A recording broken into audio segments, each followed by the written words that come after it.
बोलो श्री सतगुरु महाराज की, श्री प्राणनाथ प्यारे की। सब जिमिए मोहला हक की, और सब ठौरों दीदार। सब अलिखे अखंड, कहे महमत अरस अपार। कहे महमत अरस अपार। पशु पंखियों की पातशाही, यह निमुना ख्वाब का। किया कारण उम्मत, कायम अरस ख्वाब में। दिखाया लेने लज्जत, दिखाया लेने लज्जत। यह निमुना ख्वाब का।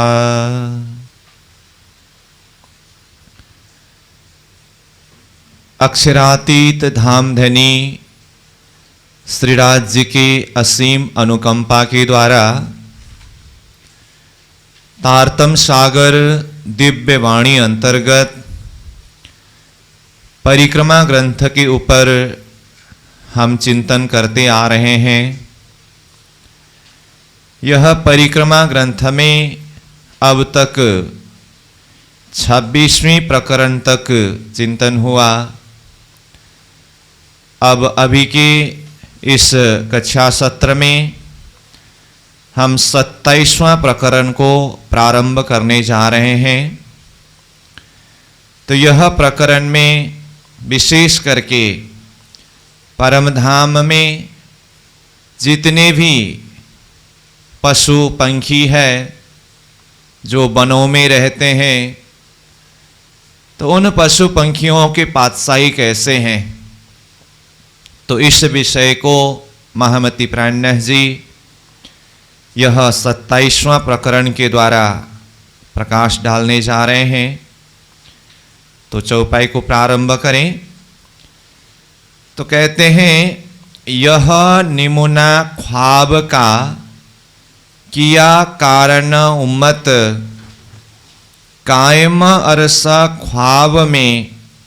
दिखाया लेने लज्जत। तो विषय प्रारंभ कर रहे हैं कि परमधाम के यह लज्जत को पाने के लिए अथवा परमधाम की वैभव को समझने के लिए धामधनी ने यह ख्वाब झूठा नाशवंत संसार बना करके हम आत्माओं को दिखाए हैं। यह निमुना ख्वाब का, निमुना मतलब नमूना रूप, एक उदाहरण के रूप में, जिसके माध्यम से परमधाम की वैभव को समझना है ना, तो इसलिए यह ख्वाब रूप संसार ही नमूना रूप है। किया कारण उम्मत, किया मतलब बनाया। क्या बनाया? ख्वाब रूप संसार बनाया। किसके वास्ते, किसके कारण? उम्मत, उम्मत का अर्थ है जमात। तो जमात कहने से यहाँ ब्रह्म सृष्टियों के जमात के लिए, मतलब ब्रह्म सृष्टियों के लिए। धामधनी ने हम ब्रह्म सृष्टियों को यह संसार रूप एक नमूना ख्वाब को दिखा करके परमधाम के असली वैभव को समझाने के लिए ये खेल बना करके दिखाए हैं। कायम अरस ख्वाब में। दिखाया लेने लज्जत। कायम अरस, अखंड परमधाम यानी कि परमधाम के सुख ख्वाब में, यह झूठा संसार के बीच में ही इलम के द्वारा दिखाया, दिखाए। क्यों दिखाए? लेने लज्जत, वह परमधाम के सुख का लज्जत लेने के लिए धामधनी ने हमें खेल के बीच में ही परमधाम का सुख प्रदान किया, तारतम ज्ञान के माध्यम से, इलम के माध्यम से। इसीलिए तो हम यहाँ संसार में बैठे बैठे यह प्राकृतिक देह में रहते हुए भी परम धाम के सुख को चिंतन कर रहे हैं, परम धाम की आनंद को चिंतन कर रहे हैं, सारा 25 पक्ष परम धाम का स्वरूप हृदय में सजा रहे हैं, हृदय में बिठा रहे हैं, ये किसके द्वारा संभव हुआ? धामधनी ने हम आत्माओं को ज्ञान के माध्यम से ये सब समझाया, तब संभव हुआ। इसलिए कहा कायम अरस ख्वाब में दिखाया लेने लज्जत। दूसरे नंबर चौपाई, ब्रह्म सृष्टि कही वेद ने, एहेला अल्लाह कहे फुरमान, निस्वत सुखा ख्वाब में कर दई हक पहचान। पहला चौपाई में जो उम्मत करके कहा ब्रह्म सृष्टि की जमात को, वहां पर ब्रह्म सृष्टि शब्द प्रयोग नहीं किया, हमने ऊपर से ब्रह्म सृष्टि अर्थ किया तो उम्मत यानी कि जमात ये अर्थ किया। और उनके लिए कहा कि धनी ने यह ख्वाब रूप दुनिया दिखा करके, नमूना दिखा करके ये संसार के बीच में ही परम धाम का असली सुख को दिखाया, तो किसके लिए? तो उसको कहा दूसरे नंबर चौपाई में, वही उम्मत, वही जमात जिनके लिए धनी ने खेल बनाया और जिनको खेल में उतार करके खेल के बीच में भी इल्म के द्वारा परम धाम का सुख प्रदान किए जा रहे हैं, तो वह ब्रह्म सृष्टि की जमात है, अथवा उन जमातों को ब्रह्म सृष्टि करके वेद ने कहा है। तो ब्रह्म सृष्टि कही वेद ने, एहेला अल्लाह कहे फुरमान। फुरमान मतलब कुरान ने उसी ब्रह्म सृष्टि की जमात को क्या कहा? एहल। एहल का अर्थ है अधिकारी, वारसदार, और अल्लाह मतलब परमात्मा के, परमात्मा के ही वारसदार है ये, अधिकारी है ये, हकदार है ये। इस तरह से कहाँ कहा? फुरमान। फुरमान मतलब कुरान ग्रंथ में इस तरह से कहा। तो ये परम धाम की आत्माओं को वेद ने ब्रह्म सृष्टि कहा और कुरान ने एहेल अल्लाह, ये तो परमात्मा के ही वारसदार है। वारसदार कहने से, हकदार कहने से, जैसे कि उदाहरण के लिए अब धनी ने ही कहा ना कि नमूना के लिए संसार बना करके ब्रह्म सृष्टियों को दिखाया, तो उदाहरण के लिए तो संसार की कुछ बातें लेना ही पड़ता है। इसीलिए संसार के विषय उदाहरण के रूप में अगर हम लें तो पिता के संपत्ति के वारसदार कौन होते हैं? वारसदार मतलब हकदार, अथवा जिसमें जिसका अधिकार हो वो पुत्र ही होते हैं। गुरु के ज्ञान का अधिकार अथवा वारसदार अथवा हकदार शिष्य ही होते हैं। ऐसे ही अल्लाह के वारसदार अथवा अधिकारी, हकदार, वह ये ब्रह्म सृष्टि ही है। ब्रह्म सृष्टि कहने से वेद ने जिसको ब्रह्म सृष्टि कहा, कुरान ने उसको वारसदार करके कहा, तो ये परम धाम की आत्माओं को कहने का अर्थ क्या है? इन ब्रह्म सृष्टियों के विषय में वेद में भी खुलासा करके बताया है और कतीब में भी खुलासा करके बताया है।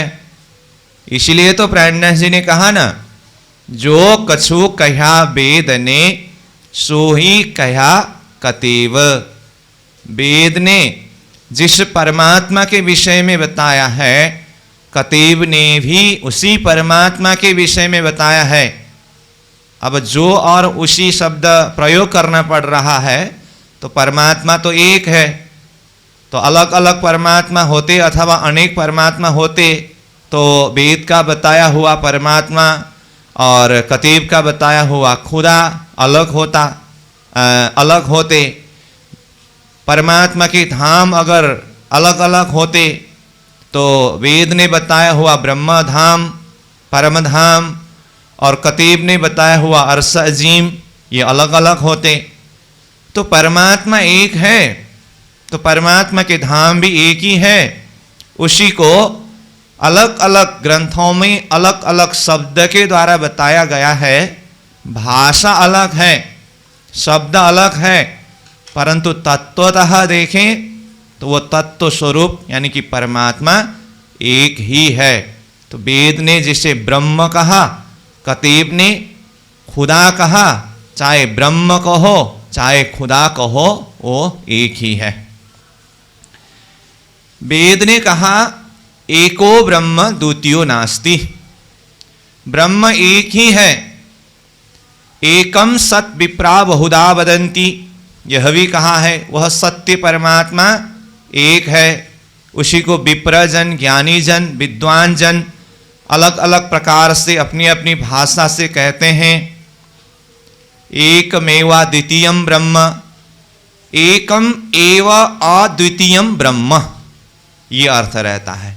मतलब ब्रह्म एक ही है, वो अद्वितीय है। अद्वितीय का अर्थ है क्या है? जो दूसरा नहीं है। अद्वितीय मतलब एक के अलावा जो दूसरा नहीं है, तो ऐसा है। और वही एक परमात्मा कैसे हैं? तो एक परमात्मा के लिए फिर वेद ने ही कहा सत्यम ज्ञानम अनंतम ब्रह्म, वो सत्य स्वरूप है, वो ज्ञान स्वरूप है और वो अनंत है।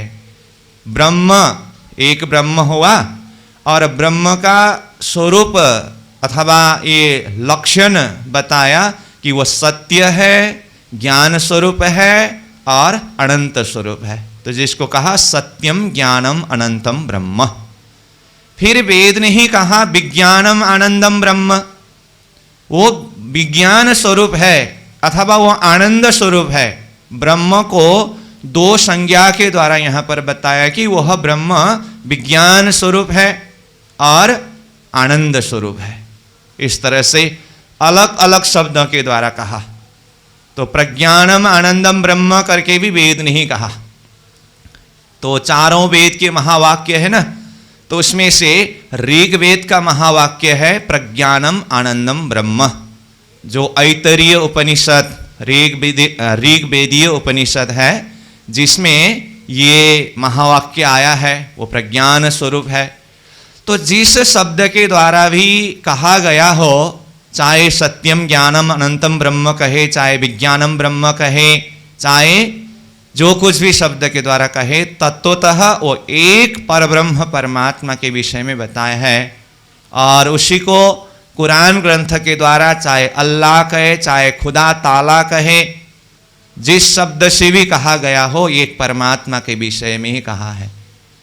और उनके ही जो अधिकारी, अहल, वारसदार आत्माएं कुरान ने इस तरह से कहा। और उसी एक ब्रह्म के जो चेतना स्वरूप है, आत्मा स्वरूप है, उन्हें वेद ने ब्रह्म सृष्टि कहा। तो ये वेद कतीब के अंदर की बहुत रहस्यमय बातें हैं। ये तो मैं थोड़ा सा ही संकेत कर रहा हूँ। परिक्रमा ग्रंथ का विषय चल रहा है, फिर उस तरफ जाऊँ तो ये तो फिर विषय की ही बात है, परंतु फिर वहाँ वो थोड़ी दूसरी तरफ प्रसंग चला जाएगा। इसलिए हमें यहाँ इतना ही समझना है कि ये वाणी की जो बात है, अथवा परमात्मा के विषय की बात हो अथवा आत्मा के विषय की बात हो, ये वेद और कतीब दोनों ग्रंथ ने साक्षी अथवा प्रमाणित किया हुआ है। तो मैं बोल रहा था प्राणनाथ जी की चौपाई, जो कछु कहा वेद ने सोई कहा कतीब। तो ये महामती प्राणनाथ जी ने अपनी वाणी के माध्यम से ही वेद कतीब का मंथन करके सार रखा। फिर अब थोड़ी सी प्रसंग में बताऊं, वैसे तो आप जानते ही है, संसार में परमात्मा के नाम पर अलग अलग नाम और अलग अलग वेशभूषा और भाषा को प्रयोग करके लोग लड़ रहे हैं, झगड़ रहे हैं। तो ये वास्तव में धर्म अथवा अध्यात्म नहीं है, ये तो लोगों के एक मनमानी अथवा मनोकल्पित विचार है। तो इसको भी प्राणनाथ जी ने संबोधन करके कहा, जुदे जुदे नामे गाव ही जुदे जुदे भेष अनेक, जिन कोई झगड़ो आप में धनी सबों का एक। तो अलग अलग नाम के द्वारा परमात्मा को पुकार करके अथवा नाम धरा करके, अलग अलग वेशभूषा को धारण करके परमात्मा के नाम पर लड़ना झगड़ना ये बंद करो, क्योंकि परमात्मा तो सबके मालिक एक है। भाषा और वेशभूषा के लड़ाई को छोड़ दो। इसलिए प्राणनाथ जी कहते हैं सनंद वाणी में शुरू में ही, वेश भाषा जिन रचो रचियो मायने असल। ये भेष और भाषा के ही पीछे मत पड़ो। शब्द की वास्तविक अर्थ चाहे वेद में हो चाहे कतीब में हो, परमात्मा आत्मा के विषय में बताया हुआ शब्दों की वास्तविक अर्थ क्या है उसको समझने की प्रयास करो। महामती प्राणनाथ जी के आगमन से पहले यहाँ संसार में अध्यात्म के नाम पर, धर्म के नाम पर अलग अलग प्रकार से लड़ रहे थे। एक आपस में वैमनस्यता था। महामती प्राणनाथ जी कहते हैं अब परमात्मा का हुक्म के द्वारा ऐसा समय आया है, अब तक अलग अलग प्रकार से लोग लड़ रहे थे, झगड़ रहे थे। अब परमात्मा के ही हुक्म के द्वारा सबको एक परमात्मा की पहचान करा करके, सबको परमधाम का लक्ष्य प्रदान करके एक भक्ति मार्ग में चलाने का समय आया है। ये बात भी प्राणनाथ जी ने सनंद वाणी के माध्यम से ही कहा है। एते दिन इन हुकुमे जुदे जुदे खिलाए, अब सोई हुकुम इमाम का। अब एते दिन इन हुकुमे जुदे जुदे खिलाए, सोई हुकुम इमाम का, अब लेत सबो मिलाए। ये प्राणनाथ जी की वाणी है। कहने का अर्थ अभी तक ये अलग अलग रूप में अलग अलग इष्ट का नाम, अलग अलग वेशभूषा को धारण करा करके ये खेल के बीच में खिला रहे हैं ना, ये भी परमात्मा के हुक्म के द्वारा ही है। एते दिन इन हुकुमे जुदे जुदे खिलाए, अलग अलग प्रकार से खिला रहे हैं। अब अलग अलग प्रकार से कैसे खिलाए, इस विषय में आपको विस्तृत से जानने के लिए अगर सूत्र चाहिए तो कलश वाणी में खेल का खेल करके वो प्रकरण आता है। कई प्रकरण है ना कलश वाणी में, खेल का प्रकरण है, फिर खेल का खेल प्रकरण है, और उसके बाद फिर कलश में ही पंथ पैड़े का खींचा खींच करके ये प्रकरण भी आता है। फिर आगे बैराट की जाली, वेद की जाली अथवा कोहेड़ा, ये प्रकरण भी है। तो विशेष करके परमात्मा के नाम पर अथवा इष्ट के नाम पर किस तरह से अलग अलग विचार, अलग अलग भावना ऐसे चल रहा था, कैसे यहाँ खेल चल रहा था, ये कलश में विशेष दो प्रकरण, खेल में खेल का प्रकरण और पंथ पैड़े की खींचाखींच करके ये प्रकरण आता है।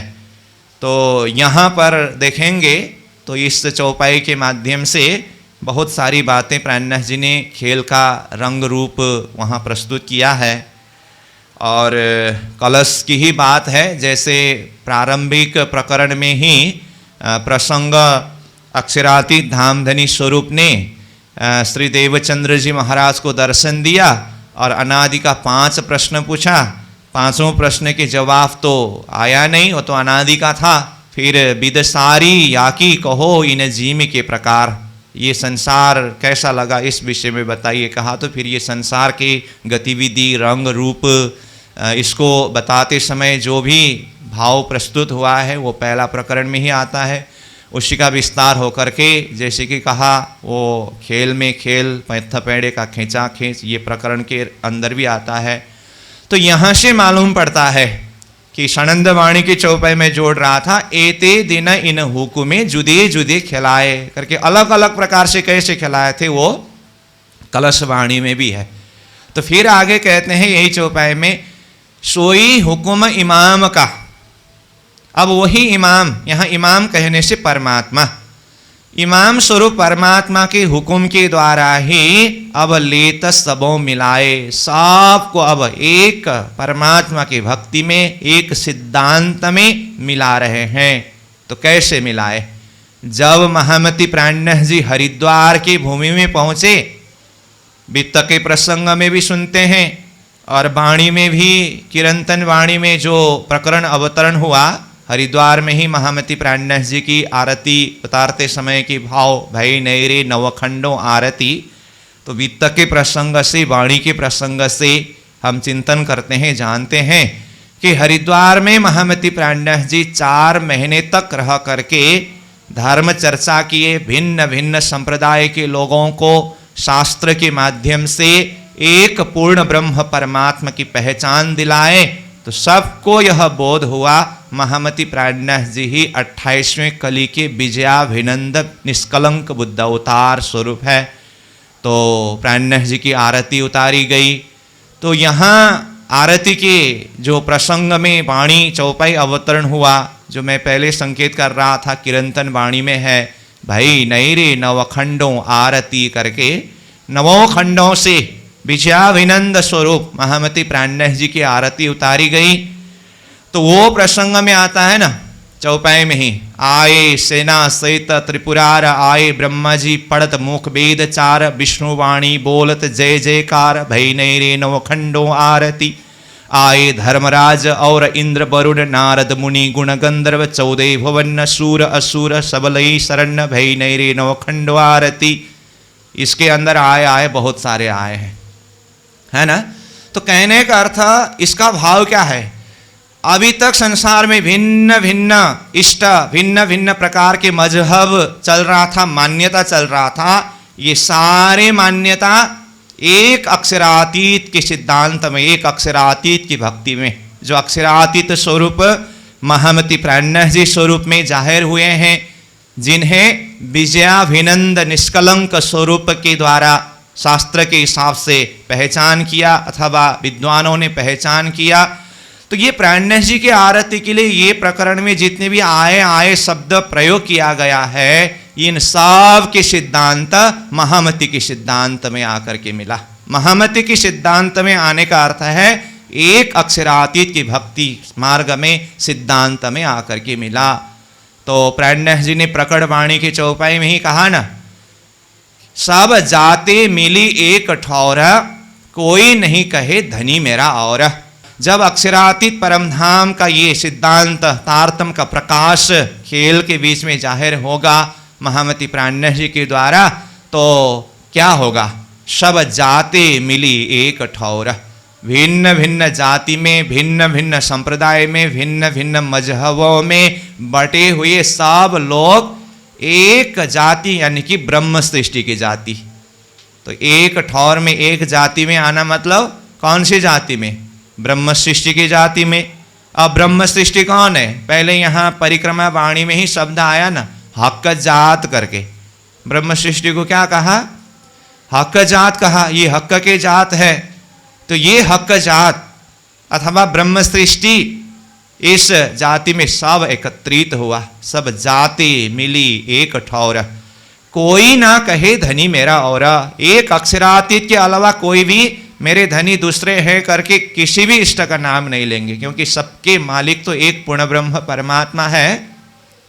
तो इस तरह से संपूर्ण शास्त्रों के रहस्य को प्राणनाथ जी ने वाणी में कई चौपाइयों के माध्यम से सार रूप में बताया है। उसका थोड़ा सा ही संकेत यहाँ बताने का प्रयास किया गया है, उसका विस्तार तो पूरा ये वाणी ही है। और एक परमात्मा की चेतना ही की विस्तार हुआ है। तो जैसे कि कहा प्रारंभ में, वेद ने एक परमात्मा के विषय में बताया है, कतीब ने एक खुदा के विषय में बताया है, प्राणनाथ जी ने सोई खुदा सोई ब्रह्म कह करके इस तरह से एक परमात्मा की पहचान दिलाए।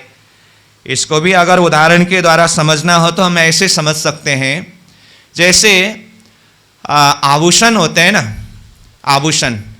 आभूषण का नाम और रूप को देखने लगेंगे तो यहाँ पर भेद है, परंतु वो आभूषण में तत्वों को अगर देखे तो वहाँ पर कोई भेद है ही नहीं, वो तो एक ही है। क्या समझ में आया आपको? अगर इतने में समझ में नहीं आया तो और खुलासा कर देता हूँ। जैसे आभूषण कहने से, कान में लगाने वाले आभूषण का नाम क्या है और उसका आकार यानी कि रूप कैसा होता है, और नाक में लगाने वाले आभूषण उसका नाम और उसका रूप, और फिर यहाँ हाथ में भी लगाते हैं, पैरों में भी लगाते हैं, कोई सिर में भी लगाते हैं। तो अलग अलग अंगों में लगाने वाले आभूषण का नाम अलग होता है, उसका रूप अलग होता है, परंतु सब में तत्वतः देखे तो क्या है, वो स्वर्ण यानी कि सोना है। कान में जो लगाया है वो भी सोना है, नाक में जो लगाया है वो भी सोना है, हाथ में जो लगाया है वो भी सोना है, पैर में जो लगाया है वो भी सोना है, सिर में जो लगाया है वो भी सोना है। तो यहाँ देखिए तो तत्व को देखेंगे तो इसमें क्या भेद है, कोई भेद है ही नहीं, वो अभेद है। परंतु जब नाम और रूप में हम उतरेंगे तो नाम में भेद है और रूप में भेद है। तो इसीलिए ये जगत जो नाम और रूप में व्यक्त हुआ है, इसलिए जगत दृष्टि से व्यवहारिक धरातल से अगर हम देखेंगे तो यहां पर भेद दिखाई देता है। जब पारमार्थिक दृष्टि से हम देखेंगे, ब्राह्मिक दृष्टि से हम देखेंगे अथवा तत्व दृष्टि से हम देखेंगे, जैसे कि कहा संपूर्ण आभूषणों के नाम और रूप को छोड़ करके तत्व को देखिए तो एक ही तत्व क्या है, स्वर्ण। ऐसे ही नाम और रूप को छोड़ करके, मैं जगत की बात कर रहा हूं, हाँ, तो इसको छोड़ करके जब ब्रह्म तत्व के विषय में, वो चेतना तत्व के विषय में जब हम बात करेंगे तो वो परमात्मा एक ही है, उसी को अद्वितीय करके वेद ने कहा है। कहा था ना पहले मैंने, एकमेव अद्वितीयम ब्रह्म, वो एक एव एक ही है, अद्वितीयम दूसरा है ही नहीं। तो पूरा शरीर में जितने भी आभूषण लगाया है तत्व को देखिए तो कहां दूसरा है, वहां अद्वितीय है कि नहीं। जब हम नाम और रूप को देखेंगे तो वहां पर भेद है। इसीलिए प्राणनाथ जी कहते हैं, भले देखो तुम आकार को पर देखियो अंदर का तेज।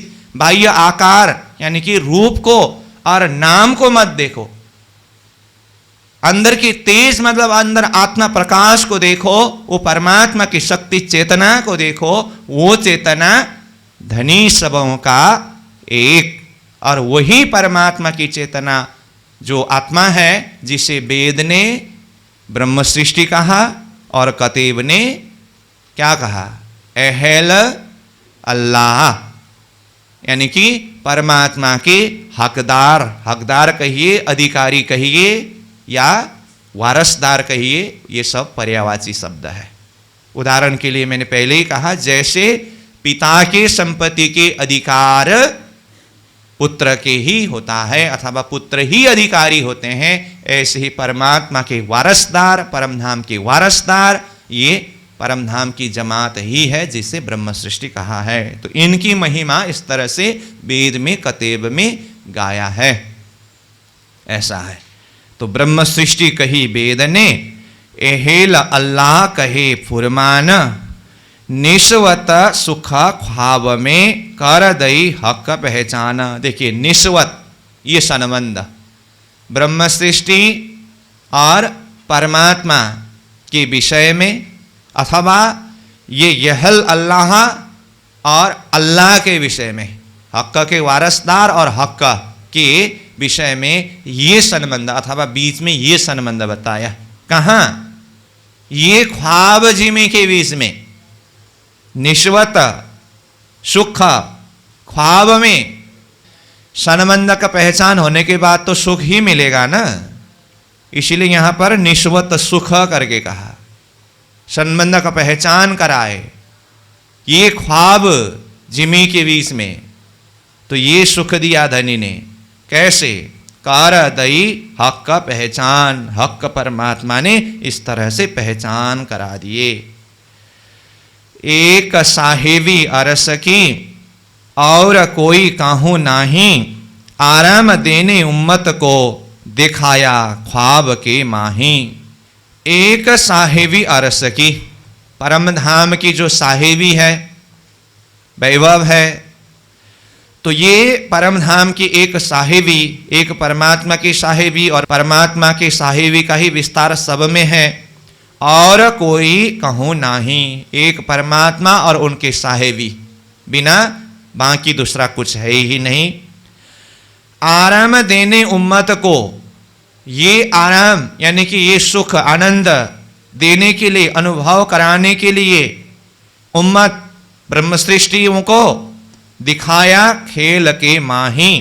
खेल के बीच में ही ये सारी बातें दिखाया, मतलब ज्ञान के द्वारा समझाया। खेल के बीच में ये सब बता करके उनको सुख प्रदान करने के लिए, लज्जत प्रदान करने के लिए ये समझाया। ख्वाब दिखाई साहिबी और अरस की हयात, ये दो तफावत देख के दिल में सुख न समात। देखिए, सिर्फ परम धाम ही परम धाम को ही देखें तब भी वो पूर्ण रूप से जानना समझना अथवा पूर्ण लज्जत उसके द्वारा नहीं ले सकते। और सिर्फ संसार ही संसार को देखते रहे तो फिर उसमें तो है ही क्या। तो धनी ने कैसे कृपा किए, यहाँ खेल में ला करके तारतम ज्ञान के प्रकाश के द्वारा परम धाम का सुख भी अनुभव करा रहे हैं और संसार के विषय में भी सब कुछ समझाए हैं। ये कैसे संभव हुआ? खेल के बीच में ला करके तारतम के प्रकाश के द्वारा ही ये कार्य संभव हुआ। नहीं तो जब हम परम धाम में थे, परम धाम में रहते हुए हमें संसार के विषय में कुछ पता था? परम धाम की शुद्धि में मस्त थे, परंतु संसार के विषय में कुछ पता था? नहीं था ना। रूहें बेनियाज थी बीच बक्का 12,000। बेनियाज मतलब बेशुद्धि अवस्था, मतलब अनजान अवस्था में थे। तो ये संसार के विषय में तो कुछ जानकारी था नहीं। ये जानकारी न होने के कारण ही बेनियाज बेशुद्धि अनजान किस किस विषय में, जाने न आप अरस की साहेबियां अपार, ये कुछ भी नहीं जानते थे। परम धाम में होते समय परम धाम के विषय में पूर्ण रूप से जान न सका। अब संसार में आए, फिर संसार में आने के बाद देखिए, जब तक धनी ने इस तारतम ज्ञान के द्वारा आत्मा जागृत नहीं कराए, ये सारा संबंध का पहचान नहीं कराए, तब तक ये भुलनमय अवस्था में आत्मा की स्थिति कैसी थी? परम धाम के विषय में कुछ शुद्धि था? तो परम धाम के विषय में तो शुद्धि था ही नहीं, संसार के विषय में भी अच्छी तरह से कुछ जानते थे? क्या जानते थे संसार के विषय में? संसार को जानने का अर्थ है संसार के असली रूप को जानना। संसार का असली रूप क्या है? ये नश्वर है, नाशवांत है। तो ये तारतम के प्रकाश के द्वारा हृदय प्रकाशित होने से पहले ये शरीर, संसार, व्यवहार सारा झूठा है, मिथ्या है, ये थोड़ी ना जानकारी था। इसी को ही हम सत मान करके बैठे हुए थे। तो इसका अर्थ क्या हुआ?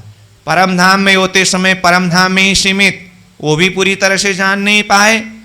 संसार में होते समय संसार में ही सीमित, ये भी पूरी तरह से जान नहीं पाए।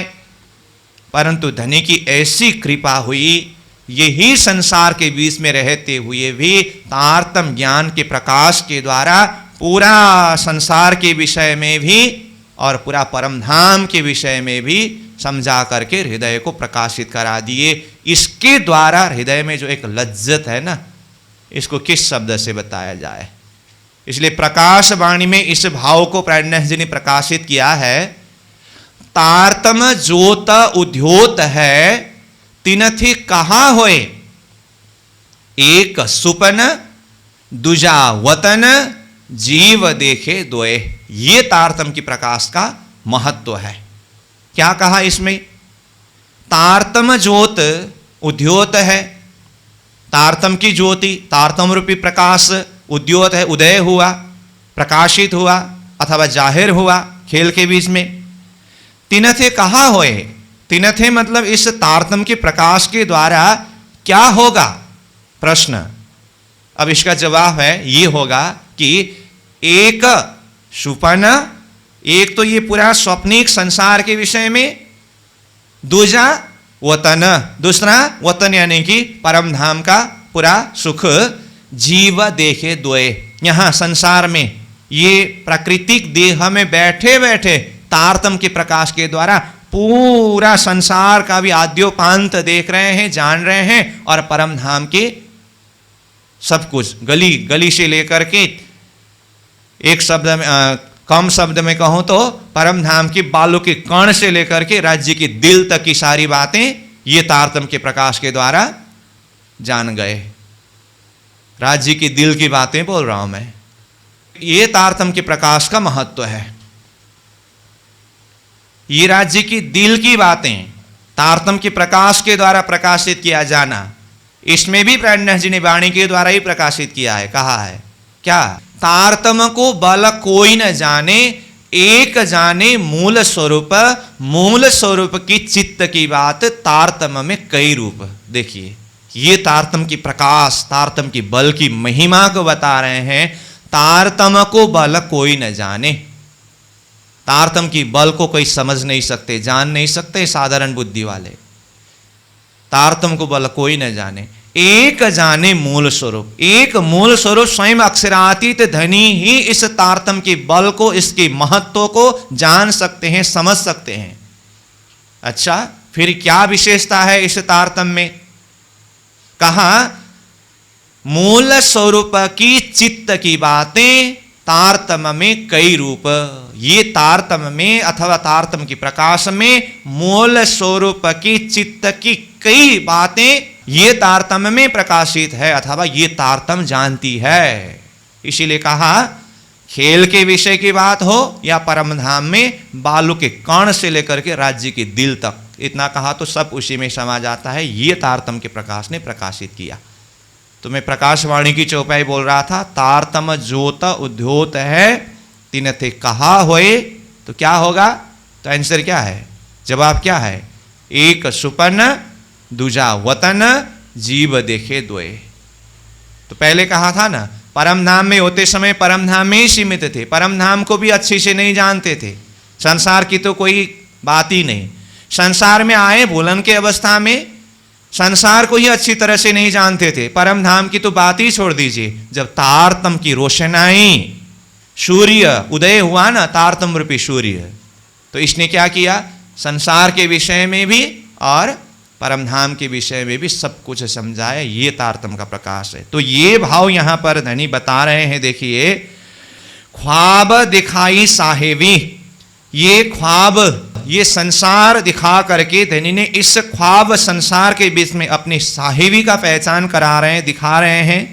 और अरसा की हयाती, अखंड परमधाम के सुख को भी दिखा रहे हैं। तो देखिए ना, ख्वाब दिखाई, ख्वाब संसार भी दिखाए, और अरस की हयाती, हयाती मतलब अखंड, हयाती आब करके आता है ना, परमधाम के अखंड प्रेम रूपी जल, तो हयाती ये अखंड अमरत्व हयाती।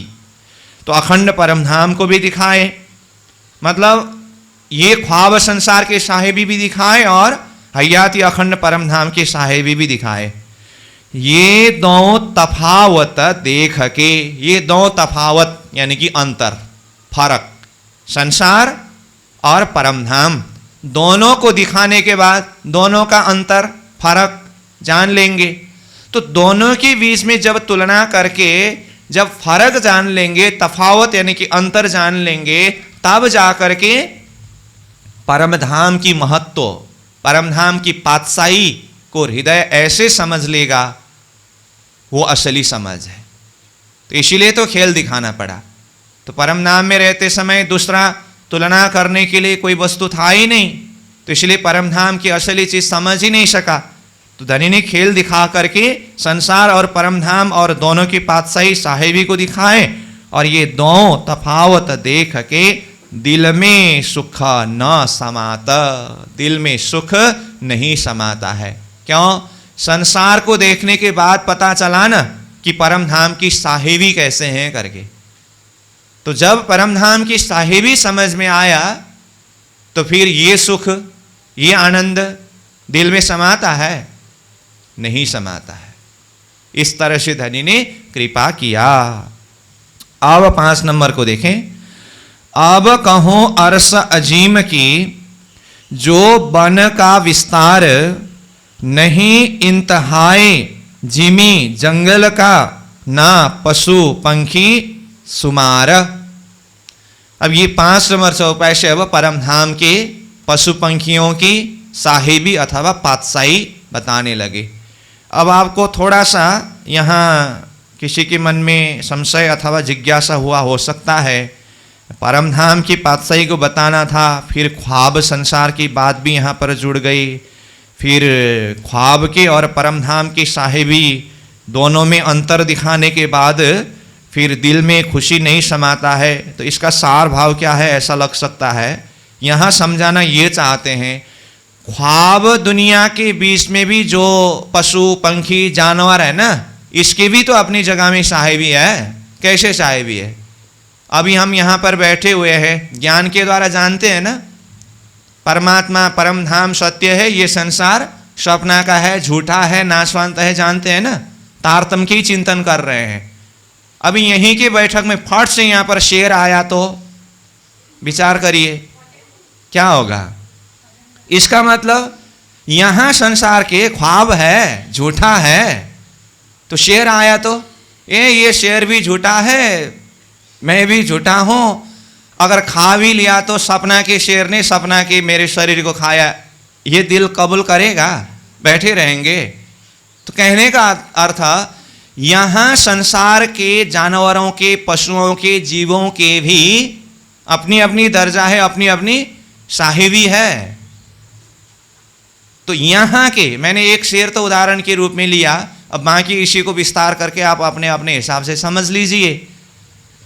तो यही संसार के इन पशु पंखी जानवरों के साहिबी इतना है अगर, तो फिर परम धाम के उस सच्चिदानंदमय भूमि के पशुओं के साहिबी, तो ये अंतर बताने के लिए यहाँ ये प्रसंग जुड़ा गया है। नहीं तो फिर कहाँ परम धाम के वनों में पशु पंखी की प्रसंग चल रहा था, ये ख्वाब और असल क्या प्रसंग है, कंफ्यूज मत होइएगा। ये दोनों की तफावत, अंतर तारतम्य के द्वारा समझाया, और ये समझने के बाद अब दिल दिमाग में वो परम धाम का ही झलक आ जाता है। इसको विवेक कहते हैं ना। जैसे ये तारतम्य बेशक इलम, ज्ञान के द्वारा ये सत और असत यानी कि ख्वाब संसार और परम धाम, ये दोनों को देख करके परम धाम की पातशाही को समझने की जो बात है, इसको वेदांत की भाषा में अगर कहे तो सत असत वस्तु विवेक कहते हैं। बात वही है, खाली शब्द में थोड़ा सा अंतर है। विवेक, बेशक इलम मतलब विवेक। विवेक का अर्थ क्या है? सत और असत को जानना, समझना। सत असत वस्तु विवेक, उसका भेद को जानना। जब सत और असत को जान लिया तो आप सत को पकड़ेंगे या असत को पकड़ेंगे? सत्य को धारण करेंगे या असत को धारण करेंगे? सत्य को धारण करेंगे ना। तो सत्य को धारण कराने के लिए इसको विवेक कराना पड़ता है। हाँ, तो इसीलिए यहाँ ख्वाब और अरस, ये दोनों के बीच की तफावत बताया गया है। तो इस तरह से देखना होगा। बाकी 5वां नंबर चौपाई तो मैं उच्चारण कर ही चुका था, और इसके द्वारा तो परम धाम की तरफ प्रस्थान कर रहे हैं, इसीलिए ये थोड़ा सा भाव भी बताया। तो फिर 5वीं चौपाई को देखिए।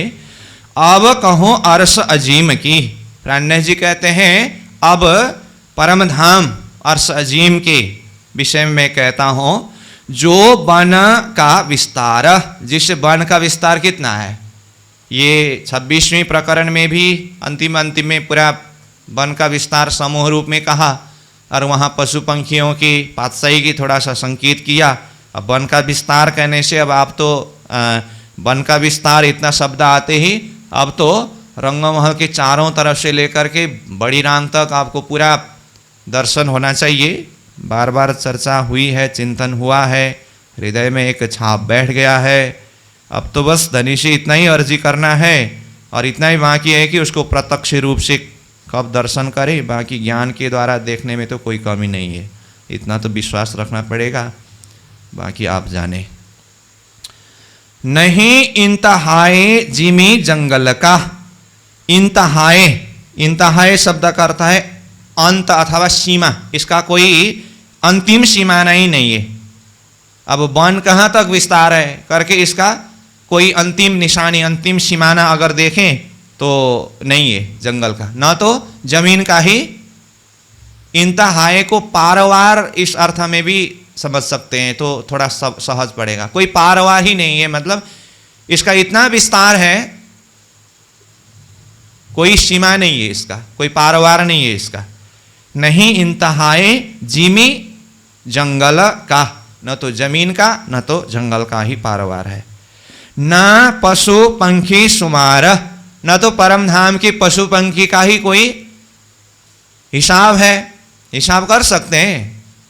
ये 26वीं प्रकरण में ही बीच में भाव आया था, परम धाम की जंगल में कहीं पर भी ऐसा खाली जगह नहीं है कि नहीं? कहाँ? वो प्रकरण 26 के चौपाई नंबर 52 के दूसरे चरण में देखिए तो, जीमी बस्ती न काहू बैरान, जमीन में हो या वन के भौमों में हो, कहीं पर भी ऐसे बस्ती बसे हुए हैं, कहीं पर भी बैरान जगह, उजाड़ खाली जगह नहीं है। तो पशु पंखियों के, जानवरों के शुमार है।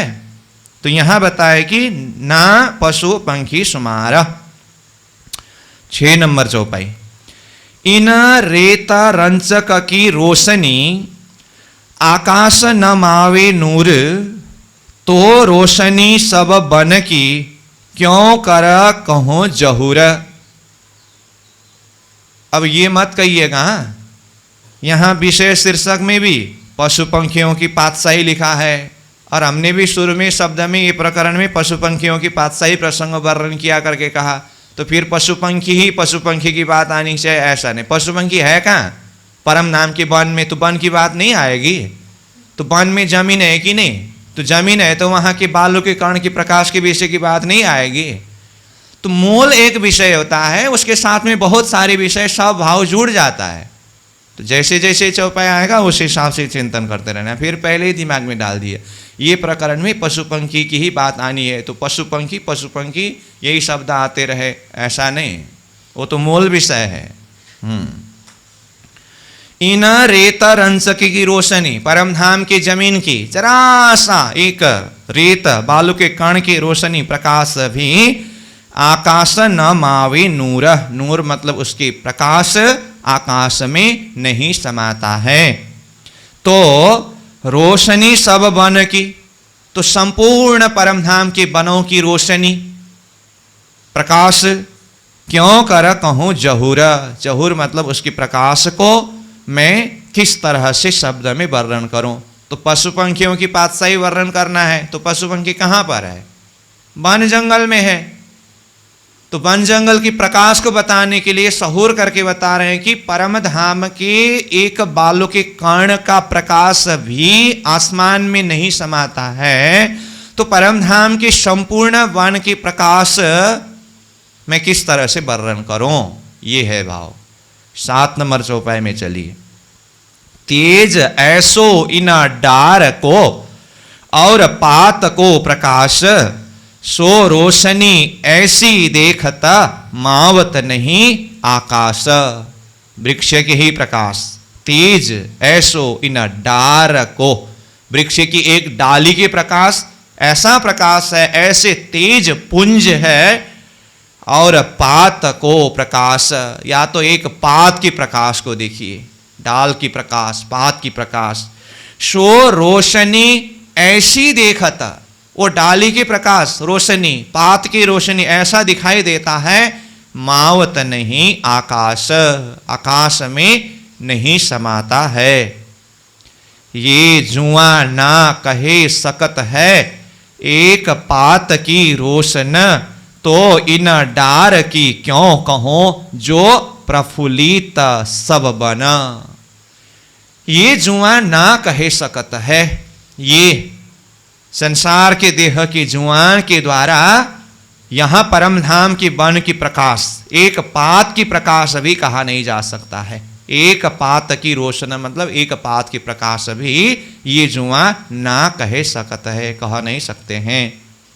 जब एक पात के प्रकाश भी नहीं कह सकते हैं, तो इन डार की क्यों कहो, जो एक डाली के प्रकाश को मैं किस तरह से कहूं, जो प्रफुल्लित सब वन, जिस डाली के प्रकाश के द्वारा, अथवा जो डाली प्रफुल्लित मतलब प्रसन्नता होता है, लेकिन यहां पर डाली पूरा खिला हुआ, विस्तार हुआ है डाली, तो ऐसे विस्तार हुआ डाली के प्रकाश, और डाली भी विस्तार हुआ है और उससे प्रकाश भी विस्तार हुआ है।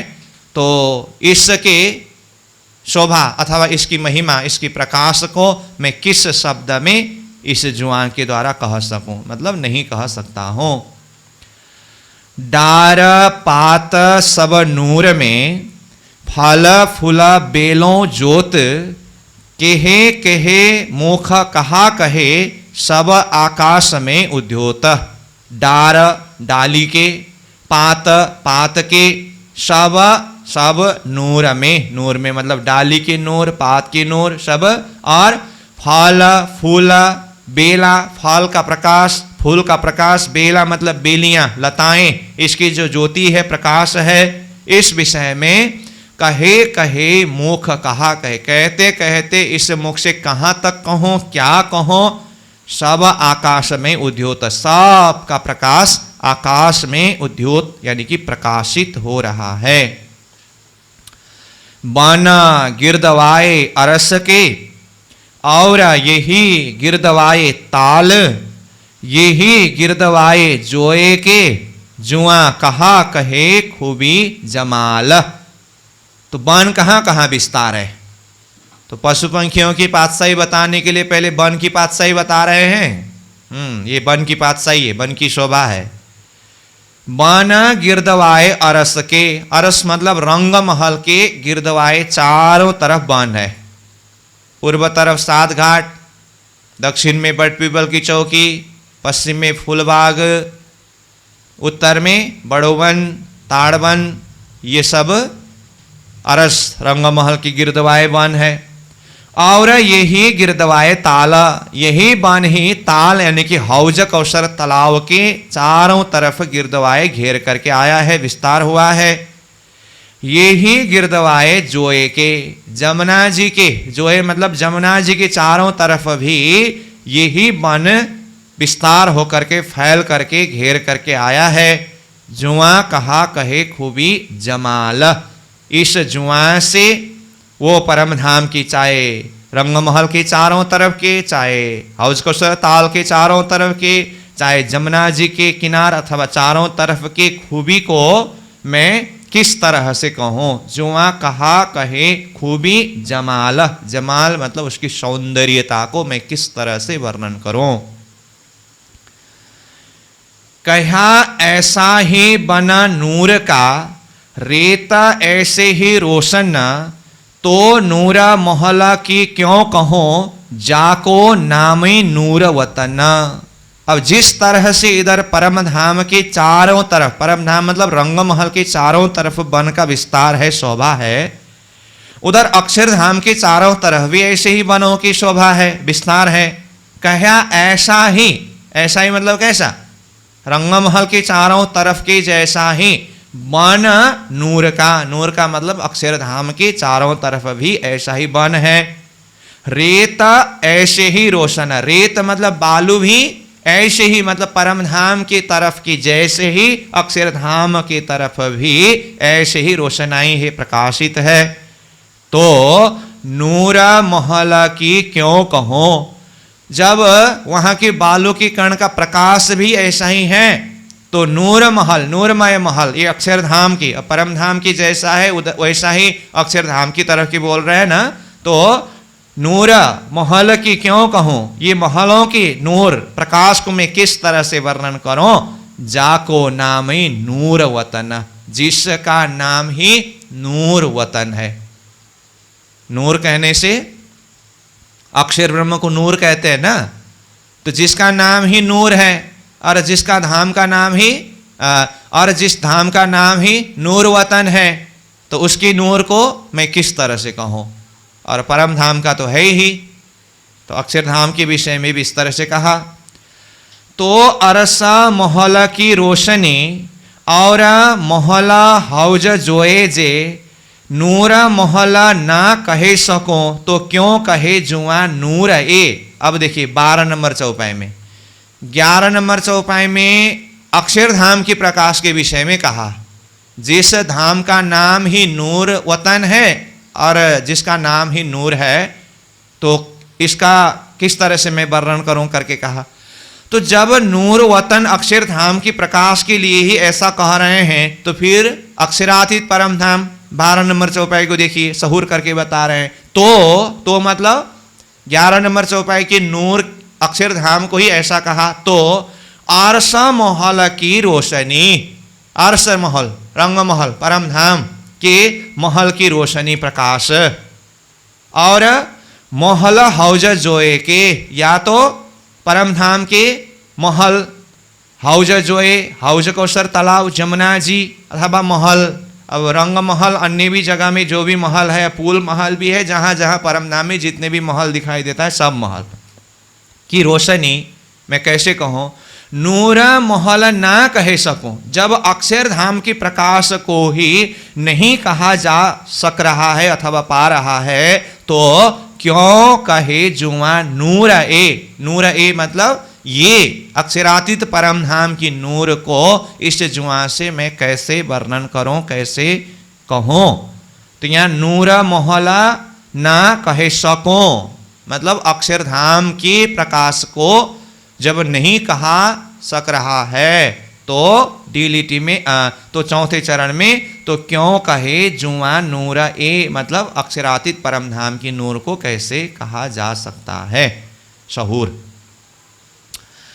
शीरदार सब वन में पशु पंखी जात जेती, खूबी बल हिकमत की जुआ क्या कहेगी केती। लो आ गए आपकी 13 नंबर चौपाई में पशु पंखियों की बात, अब शांति हुई होगी ना।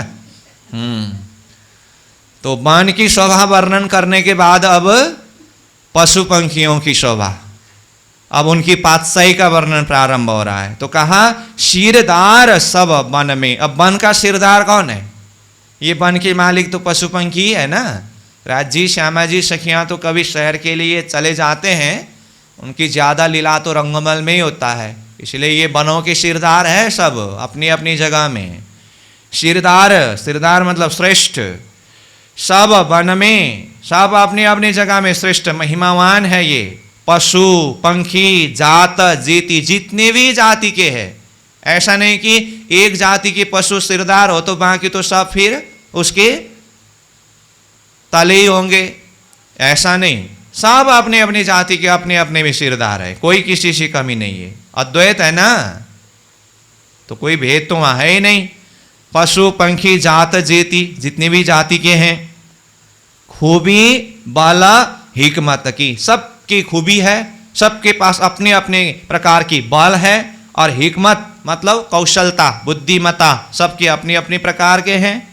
जुआ क्या कहेगी केती, इस जुआ से उन पशु पंखियों के खूबी बल हिकमत के विषय में कहाँ तक कितना कहूँ। फिर आगे कहते हैं जिमी अरस की देखियो, हिसाब न काहू सुमार, देख देख के देखिए अनेक अलेखे अपार। जिमी अरस की देखियो, परम धाम की जमीन को देखिए, क्योंकि पशु पंखी सब वन के ऊपर ऊपर ही नहीं रहते हैं, तो कोई तो जमीन में भी रहते हैं, तो जमीन की शोभा भी वर्णन करनी है, तो वो बता रहे हैं जिमी अरस की देखियो, परम धाम की जमीन की शोभा को, उसकी महिमा को देखिए। हिसाब न काहू सुमार, उसका भी कोई हिसाब नहीं है, सुमार नहीं है, अपरंपार है। देख देख के देखिए, देखते देखते देखते ही रहिए, अनेक अलेखे अपार, ये जमीन की शोभा भी अनेकों शोभा है, अलेखे शोभा है, अपार शोभा है। क्या कहें, तीना सबा जिमी में बसती, कहो पाइये ना कहो पाइये नहीं बैरान, पातशाही पशुअन की और जानवरों की जान। देखिए जमीन की शोभा वर्णन करने के बाद फिर क्या कहा, तीना सबा जिमी में बसती, उस सारे जमीन में बसती है, किसके, कहो किसके, पशु पंखियों के।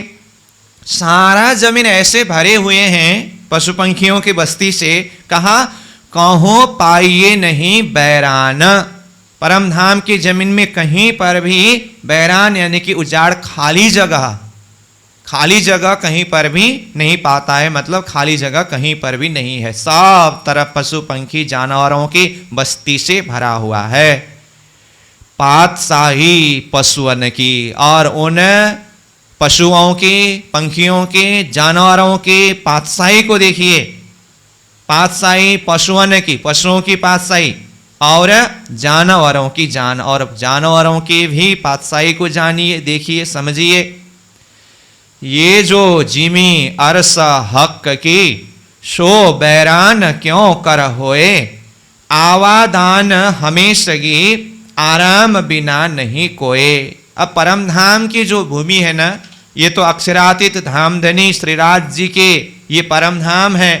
तो ये जो जिमी अरस हक की, परमात्मा की जो ये परम धाम की भूमि, सो बैरान क्यों कर होए, खाली कैसे हो सकता है, कहीं पर भी खाली ऐसे उजाड़ हो ही नहीं सकता।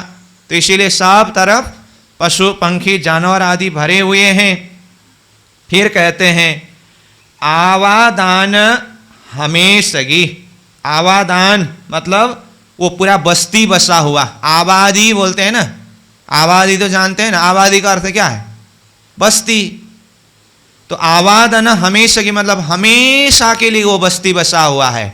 ऐसा नहीं कि कभी कभी थोड़ी देर के लिए वहां पर बस्ती बसा होगा, फिर वहां से चले जाने के बाद वो खाली होगा, ऐसा नहीं है। इसीलिए आवादान हमेशगी, हमेशा सदा सर्वदा के लिए ये आबादी बसा हुआ है, बस्ती बसा हुआ है पशु जानवरों के। आराम बिना नहीं कोई, ये सब तरफ पशु पंखियों के आराम के स्थान के बिना कोई जगह खाली नहीं है, ऐसा कहीं कुछ है ही नहीं। सब तरफ पशु जानवरों की आराम के लिए स्थान है।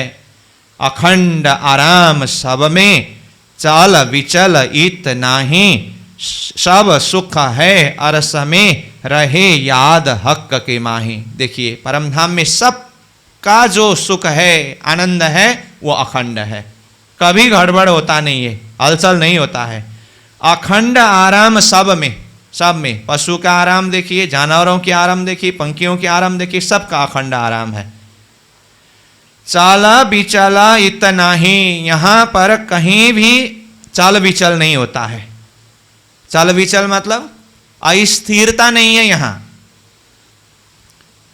चल विचल इता नहीं, सब सुख है अरस में, परम धाम में सब के लिए सब प्रकार का सुख है, किसी के लिए कोई कमी नहीं है। और ऐसे आराम में जब है सब कोई, तो ये सब कोई क्या करके बैठते हैं, रहे याद हक के माहे, सब अपने अपने आबादी में, अपनी अपनी जगह में, अपनी अपनी बस्ती में हक के ही याद करते हुए, यानी धनी के ही चिंतन करते हुए, धनी के ही गुण को गाते हुए आनंद मग्न में रहते हैं। और दर्शन के लिए 2 बार तो आते ही है, तो सब धनी के गुण में, धनी के चिंतन में ही मगन रहते हैं। अरस परस है हक सौ, आसक हक के जोर, आवे दीदार को दरिया लहर ज्यों, कई पद्मों लाख करोड़। देखिए ये पशु पंखी हक के ही अरस परस में आमने सामने में रहते हैं। अरस परस है हक सौ, हक के साथ में अरस परस होकर के रहते हैं। आसक हक के जोर, ये पशु जानवर जो है ना, ये हक के ही आसक है। परम धाम की सखियां तो राज्य की आशिकी है ही, ये जानवर पशु आदि भी राज्य की आशिकी है। इसीलिए आवे दीदार को दरिया लहर ज्यों, देखिए तो कैसी शोभा वर्णन कर रहे हैं। सारे परम धाम की जमीन में, वन में पशु पंखी जानवर की बस्ती बसे हुए हैं, सब तरफ भरे हुए हैं। तो ये सब जब धनी के दर्शन के लिए आते हैं तो शोभा कैसे होती है, कहा मानो कि दरिया में लहर उठ रहा हो, यानी कि सागर में लहरों की तरह आवे दीदार को दर्शन के लिए आते हैं। कितने संख्या है इसके, कहां तक वर्णन करूं, फिर भी आपको थोड़ा सा संख्या में बता दूं तो कई पद्मों लाखों करोड़ों। अब इतना कहने से फिर पद्मों लाखों करोड़ों ये संख्या में, इतनी ही संख्या में, ऐसी बात नहीं है। ये तो थोड़ा सा एक संकेत में बताया गया है, मतलब अनगिनत पशु जानवर आदि धनी के दर्शन के लिए इस तरह से आते हैं। कई लहरें आवत है जो नाही जिमी को पार, पीछे आवे दरिया पशुअन के, तीन दरियाव नहीं शुमार। अब देखिए कई लहरें आवत है, लहरें मतलब यहां किसके लहरें, अब ये चौपाई में पशुओं के जमात के ये लहरें ये बता रहे हैं। तो कहा कई लहरें आवत, लहरों के रूप में कई पशु आते हैं धनी के दर्शन करने के लिए, जो नाही जिमी को पार, जिस जमीन में पशुओं के ये कोई पारवार ही नहीं है। पीछे आवे दरिया पशुअन के, पहले जानवर के समूह आए, फिर पीछे बाद में पशुओं के समूह आए। तीन दरियाव नहीं शुमार, वो दरियाव है ना सागर, सागर पशुओं की शोभा जानवरों की शोभा इस सागर के जैसे लग रहा है, लहरों की भांति आ रहे हैं, इसका कोई शुमार हिसाब नहीं है। दौड़ा इनों के मन की क्यों कर कहूँ छन छेक, पहुँचे सब कदमों तले जीता खाबंद सबों का एक। अब आप ये सोचेंगे कि वहाँ बड़ी रांग के तरफ जो पशु जानवर आदि है वो तो चलते फिरते कब पहुँच पाएंगे, यहाँ बहुत दूर में है वो, तो ऐसा लग सकता है, परंतु ऐसी बात नहीं है। इनके दौड़ कितने वेग में है, कहा दौड़ इनों के मन की गति में, मन के वेग में दौड़ते हैं ये। क्यों कर कहूँ छन छेका, इनके मन के वेग में दौड़ने की गति और इनके छन छेक मतलब स्फूर्ति, ये पशु जानवर आदि की स्फूर्तिपन जो है ना, इसको मैं किस तरह से कहूँ, स्फूर्तिपन हो तब तो दौड़ सकते हैं, आ सकते हैं ना। सुस्तीपन जिसमें है, आलसीपन जिसमें है, वो कहाँ से दौड़ लगाएगा, कहाँ से आएगा। इसलिए छनछेक वो स्फूर्तिपन इसमें ऐसा है, उसको मैं किस तरह से कहूँ। पहुँचे सब कदमों तले, धाम धनी श्रीराज जी के कदम तले, चरण तले सब पहुँचते हैं दर्शन के लिए। जीता खावंदा सबों का एक, सब कोई क्यों धनी के चरण शरण में ही पहुँचते हैं दर्शन के लिए, क्योंकि जहाँ परम धाम में सबका खावंद, सबका मालिक एक धाम धनी श्रीराज जी है, तो सब धनी के दर्शन के लिए इस तरह से एकत्रित होते हैं। तो सबका खावंद एक है, तो सब अपने खावंद मालिक स्वामी के पास पहुँचे हैं, तो सबको यहीं पर दर्शन दिला करके रखना चाहिए। तो अभी चौपाई को यहीं पर विश्राम करते हैं। दौड़ा इनों के मन की क्यों कर कहूँ छन छेक, पहुँचे सब कदमों तले, जित खावंद सबों का एक, जित खावंद सबों का एक।